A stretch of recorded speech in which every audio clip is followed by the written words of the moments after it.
Jesus Cristo é mais do que o mestre da moralidade ou o profeta da Galileia. Ele é o arquétipo do despertar, o espelho da nossa verdadeira identidade. Em um mundo que insiste em nossa pequenez, ele nos confrontou com uma verdade explosiva, a de que o divino habita no humano. Sua jornada não foi apenas sobre o que ele fez, mas sobre o que ele nos lembrou que somos. Este não é um vídeo sobre religião. É um vídeo sobre a sua identidade perdida. As palavras que você vai ouvir podem abalar as estruturas em que sua mente foi aprisionada. Preste atenção, porque esta mensagem pode ser a chave que você esperava. Imagine a cena, descrita em João capítulo 10.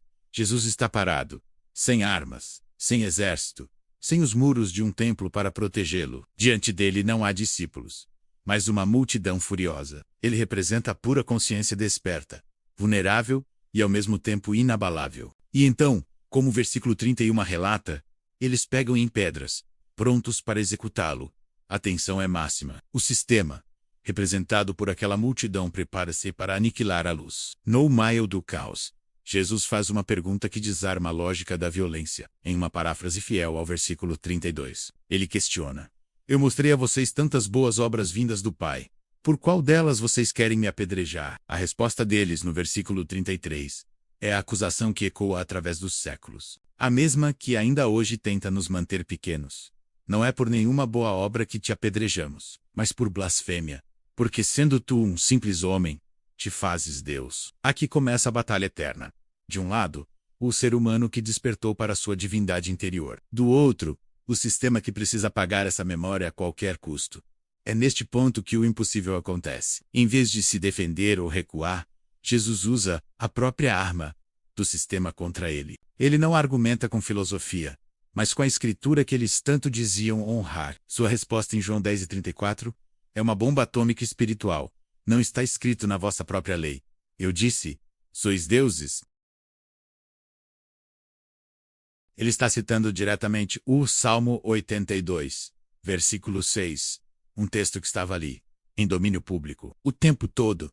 Eu disse, vós sois deuses, e todos vós filhos do Altíssimo.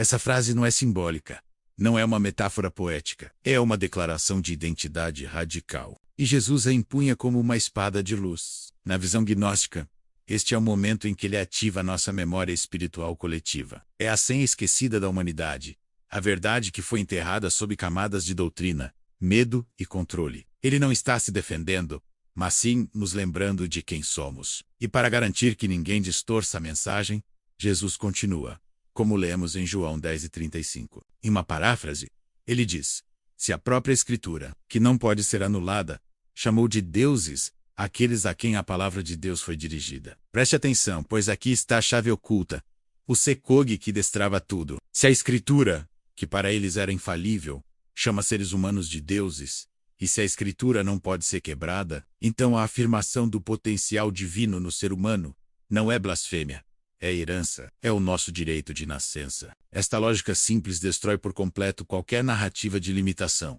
pecado original irremediável ou pequenez essencial. Em seguida, Jesus ancora essa verdade em sua própria experiência, servindo como modelo. Ele afirma que o Pai o santificou e enviou ao mundo. Mas a parte decisiva, o convite para o nosso próprio despertar, surge no versículo 38.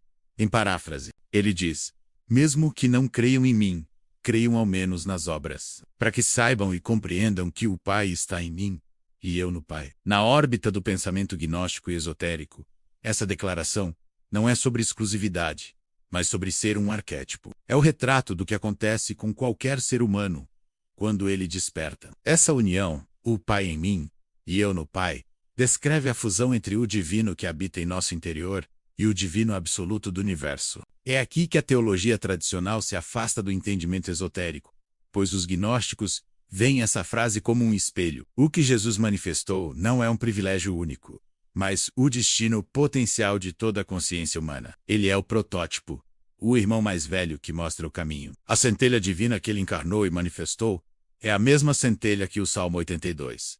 6 afirma existir em cada um de nós. A reação do sistema é previsível. O versículo 39 nos diz: do forma direita procuravam, pois prendo-lo outra vez, mas ele escapou-lhes das mãos. Na leitura gnóstica, essa passagem é puro simbolismo. O mundo material, com suas regras e dogmas, sempre tenta capturar a consciência livre. As instituições religiosas e sociais tentam aprisionar a revelação pessoal. O medo da sua própria grandeza tenta paralisar o seu despertar. Mas a luz, uma vez acesa, não pode ser contida. A consciência que acorda para sua verdadeira natureza se torna indomável.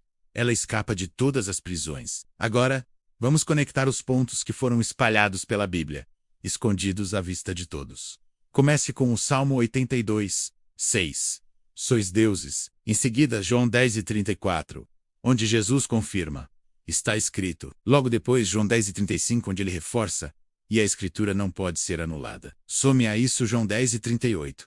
O Pai está em mim, e eu nele, como modelo do que é possível. Volte para Gênesis 1:27, que afirma que o ser humano foi criado à imagem e semelhança do divino. Vá para Lucas 17:21. O reino de Deus está dentro de vós. Sinta a força de João 4:4. Maior é aquele que está em vós do que aquele que está no mundo. Reconheça a verdade em 1 Coríntios 13:16. Não sabeis vós que sois o templo de Deus? E finalmente, a declaração de Paulo em Gálatas 2:20. Já não sou eu quem vivo, mas Cristo vive em mim. Cada uma dessas passagens, de Gênesis ao Apocalipse, aponta para a mesma e única verdade. Há algo de infinitamente divino, poderoso e eterno dentro do ser humano. Mas nunca foi conveniente para os sistemas de poder enfatizar isso. É mais fácil controlar pessoas que se sentem pequenas, culpadas e dependentes. Agora pense, com honestidade. Se Jesus, a figura central do cristianismo, cita um salmo que nos chama de deuses, se ele mesmo confirma que essa escritura é inabalável, se ele se apresenta como um modelo da união com o divino, e se dezenas de outras passagens afirmam que o reino, o Cristo e o templo de Deus estão dentro de você, então, o que exatamente está adormecido aí dentro? Que centelha divina você apagou para se encaixar em narrativas de pequenez? Que poder interior você reduziu para ser aceito pela tribo? Que identidade cósmica você enterrou sob o medo de ser julgado como arrogante ou blasfemo? Talvez você esteja ouvindo esta mensagem exatamente agora, porque chegou a hora de lembrar. Porque se a Bíblia, no seu cerne, diz sois deuses, então você não nasceu para rastejar, você nasceu para despertar. Jesus escapou das mãos que tentavam prendê-lo. E talvez este vídeo, esta mensagem, seja o momento simbólico em que você finalmente escapa das mãos mentais e emocionais que tentam aprisionar a sua consciência. Hoje, neste exato instante, você ouviu o mesmo chamado que ecoou nas colinas da Galileia. A mesma verdade que fez o sistema tremer. Eu disse: sois deuses. A pergunta final, e a única que realmente importa, é simples. O que exatamente você vai fazer com isso? Deixe sua resposta nos comentários e compartilhe esta mensagem com quem precisa despertar.